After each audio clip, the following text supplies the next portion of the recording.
Hello investor digital service channel में आप सभी का दिल से स्वागत है। मेरा नाम मुकेश शर्मा है। आज मैं आपसे बात करने वाला हूँ एचडीएफसी बैंक और डी मार्ट, जिसको हम एवेन्यू सुपर मार्ट के नाम से भी जानते हैं। इनके क्वार्टर टू के रिजल्ट्स आ चुके हैं। चलिए देखते हैं रिजल्ट्स कैसे रहे। लेकिन उसके पहले कहना चाहूँगा, अगर आप वीडियो में फर्स्ट टाइम आएँ तो प्लीज़ चैनल को सब्सक्राइब और वीडियो को लाइक ज़रूर कर दें। चलिए वीडियो को स्टार्ट कर लेते हैं। जैसा कि आप स्क्रीन पर देख सकते हैं, मनी कंट्रोल की वेबसाइट हमने खोल रखी है। इसमें लिखा हुआ है HDFC bank quarter two result, profit grows 17.6% to ₹8834 crore, net interest income rises 12%। यानी कि एचडीएफसी बैंक के क्वार्टर टू के रिजल्ट्स आ गए हैं, जिनके प्रॉफिट में एक बहुत ही शानदार ग्रोथ देखने को मिल रही है हमको। बात अगर हम प्रॉफिट की करें तो वो 17.6% की ग्रोथ दिखाई दे रही है। और नेट इंटरेस्ट इनकम यानी कि NII भी इनका 12% से बढ़ चुका है। चलिए पूरी डिटेल हम लोग देख लेते हैं। HDFC the largest private sector bank, अगर हम बात करते हैं प्राइवेट बैंकों की तो यह सबसे बड़ा बैंक है, जिसने अपना जो इसका स्टैंड अलोन प्रॉफिट है उसमें 8,834 करोड़ की एक शानदार ग्रोथ देखने को मिली है। इस बार इन्होंने इतना प्रॉफिट अर्न किया है। बात अगर हम करें सितंबर 2021 के क्वार्टर की, आज 17.6% higher compare the corresponding period last fiscal, driven by higher other income. अगर हम बात करें इनकी पिछले क्वार्टर यानी कि 2020 के सितंबर क्वार्टर की, यानी कि पिछले साल के, तो इनके प्रॉफिट में 17.6% की एक अच्छी सी ग्रोथ देखने को हमको मिल रही है, जो एक बहुत शानदार ग्रोथ है मेरे हिसाब से।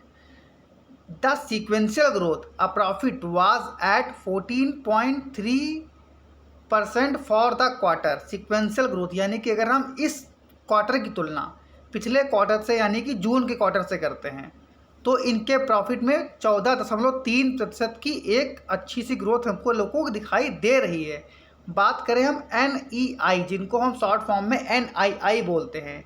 देखिए, अगर आप किसी बैंक के रिजल्ट्स को देख रहे हों तो NII एक बहुत ही अहम पहलू होता है, जिसे हर एक इन्वेस्टर को बहुत ही ज़्यादा फोकस करना चाहिए कि आखिर NII होता क्या है। तो the difference between interest earn and interest expand, यानी कि जब बैंक आपको कोई भी लोन देता है तो उसके पहले उस लोन के बदले वो आपसे इंटरेस्ट चार्ज करता है। सपोज़ के तौर पर, उदाहरण के तौर पर, कि आप अगर बैंक से लोन ले रहे हैं, मान लीजिए एक होम लोन ले रहे हैं, तो शायद 6.5 से 7% का जो भी इंटरेस्ट होता है। पर्सनल लोन है 18 से 24% का। तो जो भी लोन होता है जो आपको देता है, उसके पास पैसे देने के लिए बैंक के पास दो तरीके होते हैं। वो पैसा जो है बैंक या तो डिपॉजिटर से लेती है, यानी कि जो उनके ग्राहक होते हैं, जो अपने अकाउंट में पैसे रखते हैं, जिसे बोलते हैं हम Kasa ratio, current account and saving account. एक तो पैसा वो अपने कस्टमर से लेता है, दूसरा वो लेंडर से लेता है। जैसे कि RBI से मान ली उसने पैसा उठा लिया, तो वो RBI से पैसा उठाएगा, फिर वो आपको देगा। और जो पैसा पीछे से उठाता है वो उस पर उसको इंटरेस्ट पे करना होता है। इतना समझ रहे होंगे आप।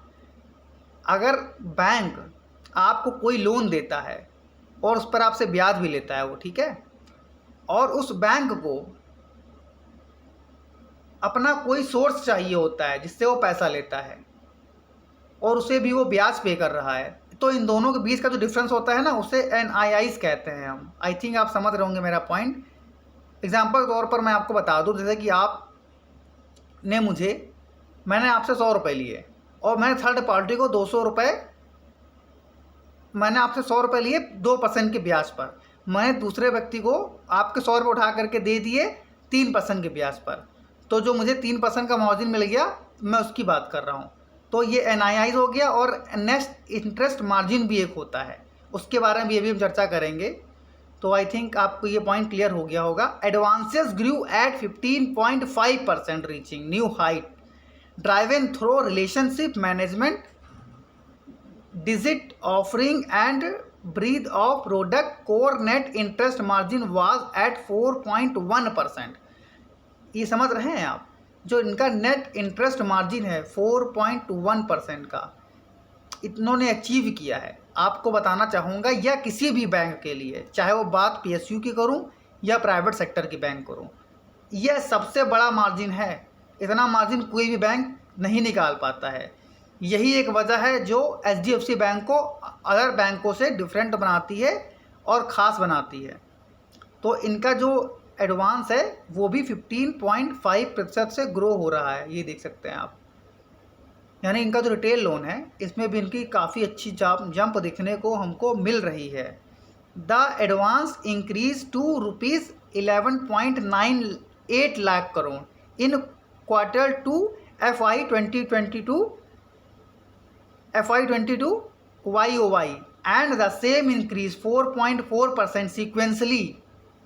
यानी अगर आप क्वार्टर ऑन क्वार्टर की बात करें, इनकी ईयर ऑन ईयर, माफ़ कीजिएगा, अगर हम ईयर ऑन ईयर की बात करते हैं तो इसमें 4.4% का जो है हमको जंप देखने को मिल रहा है।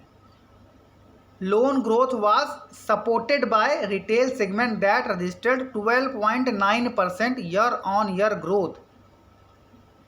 इनका जो रिटेल सेगमेंट है ना, इसमें लोन इनकी काफ़ी अच्छी खासी बढ़त देखने को हमको मिल रही है, जो करीब है 12.9%।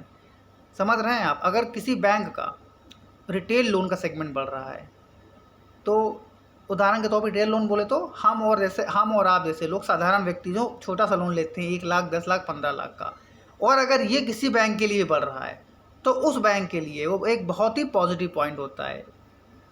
क्योंकि अगर कोई कॉरपोरेट लोन ले रहा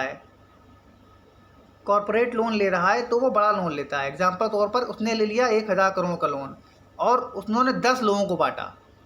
1000 करोड़ रुपए का लोन 10 लोगों को बांटा और उनमें से किसी एक ने डिफ़ॉल्ट कर दिया तो इनका NPA जो है अच्छा खासा इंक्रीज हो जाता है। ये मैं पॉइंट इसलिए बता रहा हूँ, जो नए इन्वेस्टर हैं, जिनको अभी जो मार्केट में कुछ सीख रहे हैं और सीखना चाहते हैं, मैं सिर्फ उनके लिए बता रहा हूँ। थोड़ा डिटेल में वीडियो लंबा हो रहा होगा लेकिन बताना ज़रूरी है।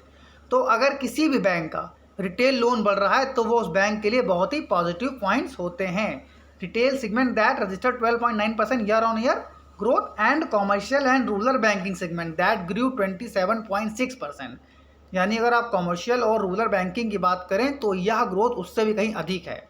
यानी कि जो उसका ग्रोथ का रेशियो आ रहा है वो 27.6% का आ रहा है, जो एक बहुत ही शानदार न्यूज़ है, एक बहुत ही शानदार है। अगर आप इसके शेयर होल्डर हैं, आपका एक लॉन्ग टर्म व्यू है, आप फंडामेंटली ब्लू चिप स्टॉक में निवेश करना चाहते हैं और आप किसी बैंकिंग सेक्टर में निवेश करना चाहते हैं, तो मेरे हिसाब से HDFC बैंक एक सबसे बेहतर विकल्प हो सकता है आप लोगों के लिए प्राइवेट बैंक के अंदर। देखिए, अगर किसी भी देश की इकॉनमी बढ़नी है तो बैंक का एक अहम रोल होता है उसकी इकॉनमी को ग्रोथ करने के लिए। तो अगर आप चाहते हैं कि आप इकॉनमी के साथ ग्रोथ करें तो आप HDFC बैंक में अपना पैसा लगा सकते हैं। मेरी तरफ से बिल्कुल ग्रीन सिग्नल है इस बैंक के लिए। रिजल्ट इतना शानदार इन्होंने पेश कर दिया है, आज मेरा दिल इन पे और मजबूत हो गया है। अब मैं इसमें और पैसा लगाऊंगा और आप लोगों से भी कहूँगा, देखिए मैं कोई भी बाई एंड सेल रिकमेंडेशन नहीं हूँ कि मैं सेबी रजिस्टर्ड एडवाइज़र नहीं हूँ, या सिर्फ मेरी एक पर्सनल ओपिनियन है। मुझे रिजल्ट शानदार लगे। आप कोई भी डिसीजन लेने से पहले खुद की एनालिसिस और अपने फाइनेंशियल सलाहकार की ज़रूरत,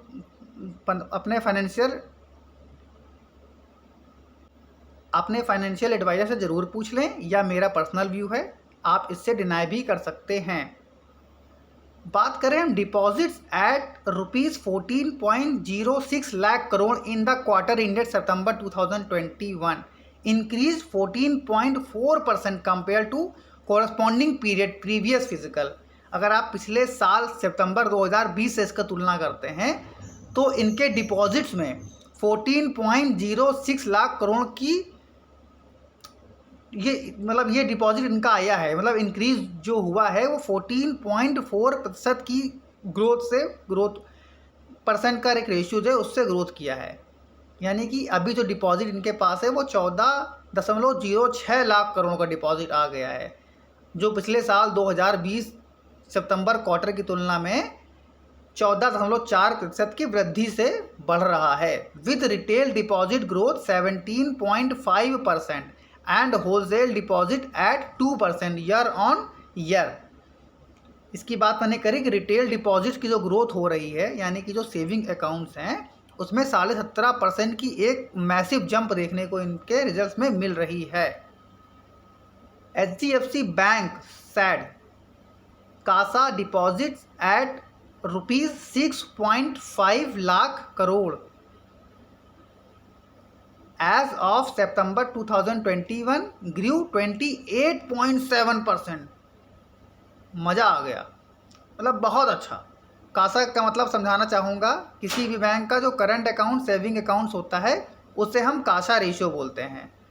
कासा रेशियो में जो सेविंग अकाउंट होता है उसमें बैंक को अपने कस्टमर को जो डिपॉजिट्स होते हैं उनको कुछ इंटरेस्ट पे करना होता है। लेकिन अगर करंट अकाउंट है तो जितना ज़्यादा करंट अकाउंट किसी बैंक के पास होता है उस बैंक के लिए उतना ज़्यादा बेनिफिट होता है, क्योंकि उन्हें उसके ऊपर कोई भी ब्याज उनको नहीं देना होता है।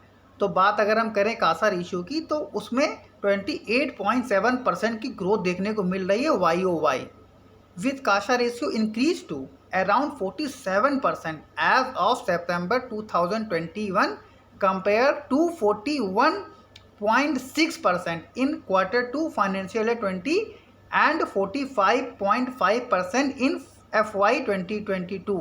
यानी कि अगर आप इसकी तुलना पिछले साल के 27 सितंबर 2020 के क्वार्टर से तुलना करेंगे तो वो 41.6 था, जो बढ़ कर के 47 हो गया है। और बात अगर हम करें पिछले जून के क्वार्टर से तो वो 45.5 था, जो बढ़कर 47% हो गया है, जो एक बहुत ही शानदार मुझे देखने को मिल रहा है। तो ये था मेरा HDFC बैंक को लेकर व्यू। एक और कंपनी के रिजल्ट्स आज आए हैं जिनके बारे में हम चर्चा कर लेते हैं, वो है डी मार्ट। ये देखिए, Avenue super mart limited Q2 result, profit rises 110% YOY ₹418 crore, revenue growth 46.6% YOY ₹7,789 crore.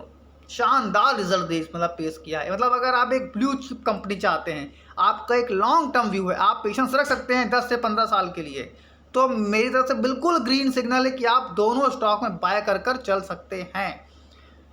Which operator D-Mart chain of retail store has reported consolidated profit after tax of ₹418 crore, यानी आफ्टर टैक्स मिला के इनका जो प्रॉफिट आ रहा है consolidated, यानी कि जो भी इनकी और सब्सिडीज है उन सबका मिला के जो प्रॉफिट आ रहा है वो 418 करोड़ का है, जो पिछले क्वार्टर 199 करोड़ का, यानी पिछले साल जो इनका प्रीवियस ईयर था सितंबर 2020 का जो क्वार्टर था उस वो मात्र 199 करोड़ का था,